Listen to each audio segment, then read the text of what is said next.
তোমার জামাইটা মরতে না মরতই বাড়ির মধ্যে এই রকমের ধান্দা শুরু করে দিছ। ধান্দা? কিসের ধান্দা?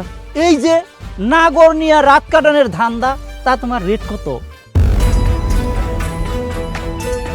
বেআই বেআই তুমি কই যাইতেছ? হ্যাঁ, আমারে তুমি আর কত ঘুরাইবা কও? এইবার বিয়ার জন্য রাজি হয়ে যাও। আপনি আমার সামনে থেকে সরেন, আমার যাইতে দেন। না, আমি সরবো না। আগে কও তুমি আমার বিয়ে করবা। আপনার কি মাথা খারাপ হয়ে গেছে? আপনি এগুলো উল্টাপাল্টা কথা কি বলতেছেন? শিরিন আপনার মতো একটা বয়স্ক লোকের কি জন্য বিয়ে করবে? বিয়া করব না। এই বিধবা মায়া রাজা আমি বিয়া করতে রাজি হইছি, এইটাই তো সাত কপালের ভাগ্য। এই বিধবা মায়া অলক্ষীরে কেডা বিয়া করব কও?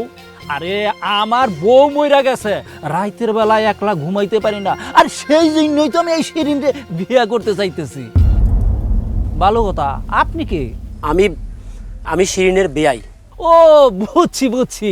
আরে বিয়াই না, নাগর নাগর। তোমার জামাইটা মরতে না মরতই বাড়ির মধ্যে এই রকমের ধান্দা শুরু করে দিছ। ধান্দা? কিসের ধান্দা? এই যে নাগর নিয়া রাত কাটানোর ধান্দা, তা তোমার রেট কত? বেআই বেআই